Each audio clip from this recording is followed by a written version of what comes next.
дар бораи эълони мораторӣ дар санҷиши фаъолияти соҳибкорон вақте ки фарзанд ба номи шумо боша, агар тасдиқ кардагӣ бошед, чунки ихедаш аллакай тибқи қонун бигирем. Агар салом тамошобинони барномаҳои Сорбон Сафаров, як ахбороти нав пешкаши шумо мегардонем. ҳатман лайк мондана дар видео фаромӯш накунед.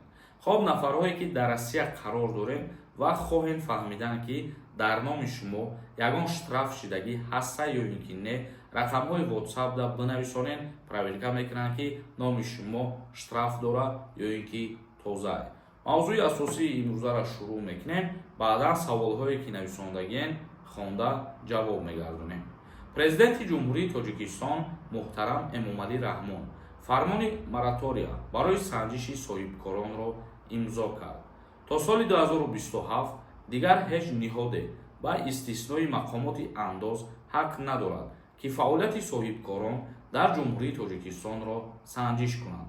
фармони президенти Ҷумҳурии Тоҷикистон муҳтарам Эмомалӣ Раҳмон дар бораи эълони мораторӣ дар санҷиши фаъолияти соҳибкорон рӯзи 10 январи соли равон ба имзо расид.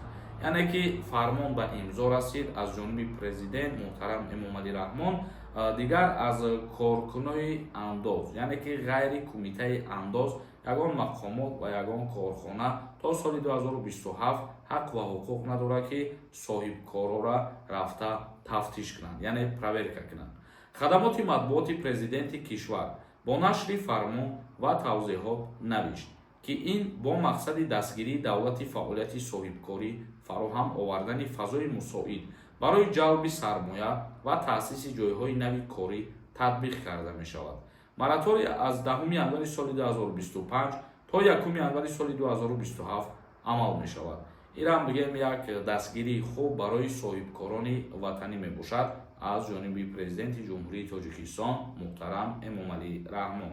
ва инчунин ёдовар мешавем ки дар Ҷумҳурии Тоҷикистон давоми солҳои 2008 ва то 2022 4 мораторӣ ба санҷишҳои фаъолияти субъектҳои соҳибкорӣ эълон шуда буд ва аллакай боз дар соли 2025 як моратории дигар эълон карда шуда буд. аввалинеш ки эълон шудагӣ буд дар соли 2008 буд ва соли 2011, 2018 ва 2022 ва инак боз дар соли 2025. мо хостем ки ин хабари беҳтарина ба маълумоти шаҳрвандони Ҷумҳурии Тоҷикистон бирасонем, то огоҳ бошед ҳамаи шумо. ва акнун комментарияҳои шуморо мехонем камтар ва ба саволотон ҷавоб мегардонем. агар ягон нафари шуморо документотон тамом шидагӣ бошад ва хоҳем ки граница бирен аз сари нав документ кунем, мо одамои боваринок дорем ки аз уҳдаи ҳамин кор мебуранд. номерошон мебурояд, занг бизанед, қатишон суҳбат кунед, ҳатман аз номи мо. раҷабов нависонда. ассалому алайкум. сози хубӣ ака. ман дар Россия зан дорам, як духтар дорам, ЗАГС надорам. духтарам дар нома вид на жительство гирифтан метавонам.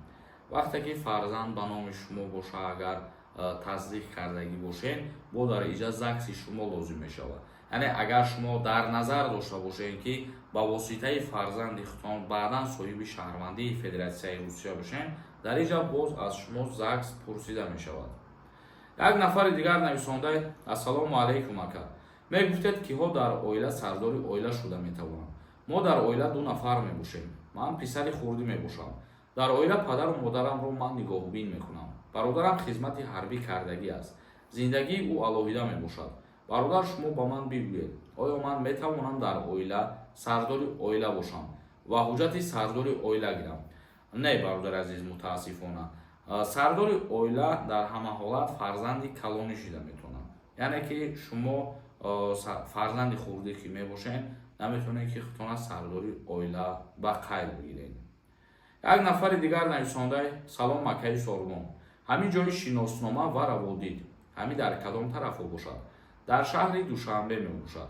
ҷои шуғли аҳолӣ мерен, дар ҳамунҷа боз корхонаи шиноснома ва раводид ҳастад. ҷаҳонгир нависонда. ассалому алайкум акаи Сорбон. уведомления патент надошта бошед, патент аннулировать мекунанд ё ин ки не? бале, дар соли 2024 7 январда тағйирот шудагӣ буд дар Федератсияи Русия ки ҳар касе ки патент дорад бояд трудовой договор бигирад ва ҳар гӯша бояд ки уведомления равон кунад. дар ҳолати равон накардан мутобиқи ин тағйирот патентҳо аннулировать мешаванд. Гулия нависондаи: Ассалому алайкум додарҷон. Одамоне ки печати фалшивӣ доранд, границаи Қазоқистон гузашта метавонанд ва ба патент кунанд. Ягон совет медорем. Раҳмат. Дар ҳама ҳолат печати фалшивӣ доштан зарари хеча расонидан метавонад. Ба ҳамин хотир мо мегӯем ки барои граница гузаштан шумо аз посредникҳо истифода набаред. Мисол, граница ногузашта печат назанед дар паспортотон, чунки ин худаш аллакай тибқи қонун бигирем, агар уголовное дело мешавад, яъне ки ғайриқонунӣ шумо ҳамин кирдора кардед.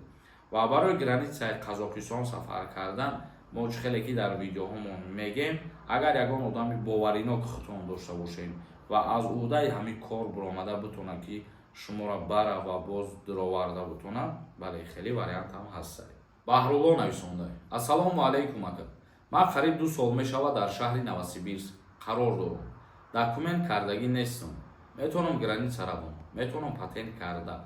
Шумо имконият доред ки ҳозир бибуроед аз Россия, барое ки ба ҳама муҳлат додагӣ ҳастанд ки касе ки беҳуҷҷатай, мисол аз Россия баромаданда ҳозир ҳеч намегӯянд, муҳлат додагианд ки ба хоҳиши худтон буроед.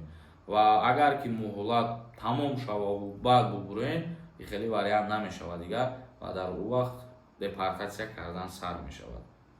Як нафари дигар нависондае ки: Ассалому алайкум акаи сорбон. Паспорти мо гум шудагиаст. Ба куҷо муроҷиат кунем бояд?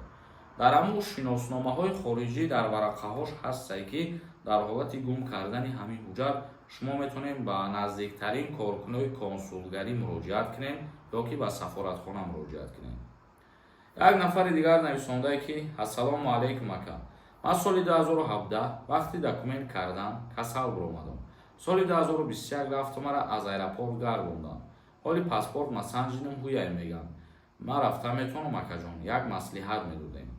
Агар дар ҷои боваринок санҷида бошем, яъне ки ҷои боваринок гуфта мо ҷои шиноснома ва раводида дар назар дорем. Ҳаминҷа ки шуморо тавсия дода бошад ки рафта метавонем, бале метавонем рафта. Моҳира нависонда: Ассалому алайкум ака. Патентам 1,5 сол шуд аннулировать шудагиаст. Тоҷикистон рафтам 1 моҳи содум омадам, прописка кардам. 3 моҳа, 9 моҳ шуд бе документам. Метавонам перескат граница кунам, патент кунам. Вақте ки 1,5 сол шуда боша аннулировать шудани патента, бале асари нав ки ворид шуден, аллакай шумо метавонед, имконият доред ки патент бикунед. Ба хотире ки вақте ки патент аннулировать мешавад, то 1 сола иҷозат наметиҳанд барои асари нав патент гирифтан. Бародарони азиз, тамошобинони гиромӣ, видеои имрӯзаро ҷамъбаст мекунем. Саволотона дар комментария бинависонед. Худованд ҳамаи мо шуморо нигаҳбон бошад.